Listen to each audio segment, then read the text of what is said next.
Prepare to be chilled to the bone as we delve into the unsettling depths of Hillside High, where a sinister presence lurked amidst the bustling hallways and innocent chatter of students. In this bone-chilling true story, we uncover the spine-tingling events that shook this seemingly ordinary high school to its core.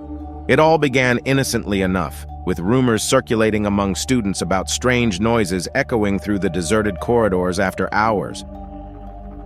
But as the whispers grew louder, so did the sense of unease that permeated the atmosphere. Students reported inexplicable sightings, from shadowy figures darting between lockers to ghostly apparitions materializing in empty classrooms. As the mystery deepened, a group of brave students decided to investigate, armed only with their curiosity and a handful of makeshift ghost hunting equipment. What they uncovered would haunt them forever. The investigation began innocently enough, with a group of intrepid students sneaking into the school after hours armed with flashlights, cameras, and a determination to uncover the truth. But as they ventured deeper into the dimly lit hallways, the air grew thick with tension, and the once familiar surroundings took on an ominous aura. Their first encounter came in the form of a blood-curdling scream echoing from the distant corridors, sending shivers down their spines.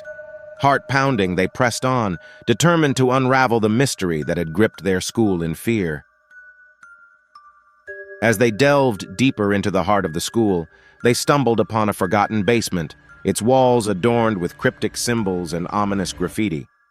It was here that they encountered the entity that had been haunting their every step. A chilling presence enveloped them, freezing them in their tracks as they came face to face with the ghostly apparition of a young girl, her eyes hollow and her expression twisted in agony. Desperate whispers filled the air, pleading for release from the torment that bound her to the school's darkened halls. Terrified but undeterred, the students pressed on, determined to uncover the truth behind the ghostly specter that haunted their school. But as they delved deeper into the mystery, they soon realized that some secrets were never meant to be unearthed. As the students delved deeper into the mystery, they uncovered a series of chilling revelations that shook them to their core. They stumbled upon old newspaper clippings hidden in the school archives, detailing a tragic event that had occurred decades ago, a fire that claimed the lives of several students, including the young girl they had encountered.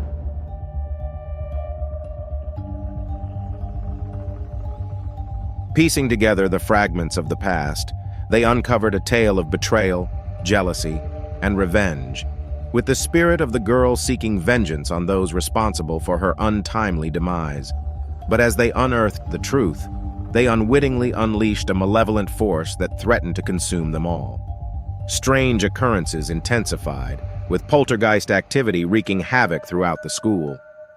Lockers slammed shut on their own, textbooks flew off shelves, and eerie whispers echoed through the empty hallways, driving the students to the brink of madness.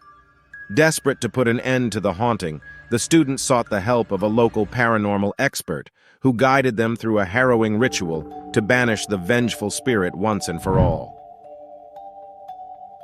But as they performed the ancient incantations, they realized too late that they had unleashed something far more sinister than they could have ever imagined.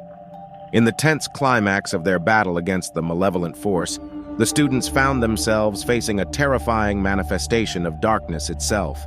The air grew heavy with the stench of decay as shadows coalesced into a sinister figure, its eyes glowing with a malevolent gleam. With their backs against the wall, the students drew upon every ounce of courage they possessed, wielding their makeshift weapons against the encroaching darkness.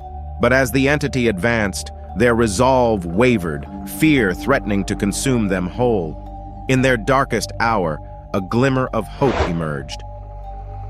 A faint whisper of a forgotten incantation, buried deep within the pages of an ancient tome. With trembling hands, they uttered the words, their voices trembling with a mixture of fear and determination. As the incantation echoed through the crumbling halls of Hillside High, the darkness recoiled, its form wavering as if struck by an invisible force.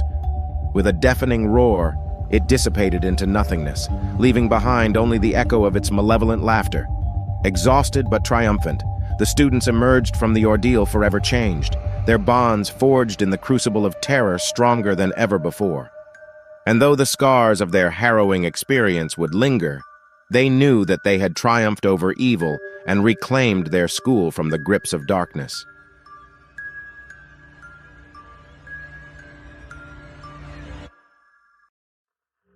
I was in my junior year of high school in 2009. I was sitting one regular school day in English class. It was towards the end of the year. We were working on final projects, meaning we needed to use the school laptops. The school library was closed for the week because of some kind of damages or renovations.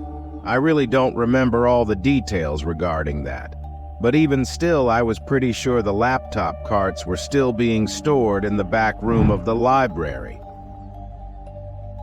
My teacher asked the class which of us would like to go down and get the cart. I really had to pee, so I raised my hand because it was a good excuse to go down to the bathroom anyway. After making a quick stop at the bathroom, I made my way to the library. The lights inside were all off. There didn't appear to be anyone in the entire library. It was pretty dark, but there was just enough light from the few windows in there to see where I was going. Like I said, the laptop carts were usually way in the back section of the library in a separate room. There was a glass window that looks from out in the main area of the library into this back room, and it was really dark in there. I tried the door handle, but it was locked. Now I looked around, not knowing what to do. I didn't really want to go back to the classroom to tell my teacher. I looked around the library, hoping there was maybe at least one staff member in there. I did hear something coming from the other corner of the library, actually. As I walked closer, it sounded like some kind of consistent clicking sound. It was coming from one of the study rooms that classes would sometimes be held in. The door to this room was cracked open, but it was also dark in there. There were also windows that looked into this room, so instead of marching straight in there, I tried looking in through the window in the main section of the library. I was like 80% sure I could see someone standing in the back corner of this little room. I pushed the door open a little more and called into the room. My voice echoed a bit. I tried hitting the light switch, but the lights didn't turn on, confirming the power was shut off in the library. I stepped into the room a bit confused why I didn't get an answer. I wanted to confirm that what I was seeing was a person. It's so hard for me to explain what I was seeing. It literally looked like a humanoid figure from the doorway, head, torso, and everything. I didn't even have a cell phone back then. She used to light up the room. I stepped deeper into this room, but I stopped when I started to become disturbed by what I was seeing. It didn't look like a person anymore. It looks like some kind of thing, humanoid thing. I was pretty sure he or it or whatever was looking at me. I could make out a face on its head which was easily twice the size of a normal human head, not to mention how tall this thing was. Maybe 7-8 feet up. It was completely still, as was I, and wasn't until I saw movement in the corner that my heart completely dropped, and I ran out of the room and out of the library. I was breathing heavily. Heart racing. A teacher I knew named Miss Karp happened to be walking by in the hall, and I asked her frantically to follow me into the library to see. She asked me in a stern voice why I was even going into the library, given that no one was allowed to enter that week. I told her that I was sent to get the laptops, and maintaining her stern voice, she told me all the laptop carts were moved to the presentation room. Apparently, I had zoned out when my teacher mentioned this. I told Miss Karp to follow me into the library anyway to show her what I saw. But when she reluctantly followed me there, not only was nothing there in that back room, but the light inside of that room was now working. Miss Karp was annoyed with me, and of course she didn't believe me, or just thought I was seeing things. I eventually went back to class with a computer cart for the presentation room and explained to my teacher that I went to the library. By mistake, I never really mentioned what I saw to anyone else for fear of sounding stupid or crazy. I don't know if I believe in ghosts or a paranormal, but I really have no frickin' clue what I could have seen in there. Sure, eyes can play tricks on you, but not like that. I saw something big in the corner of that room, something not human.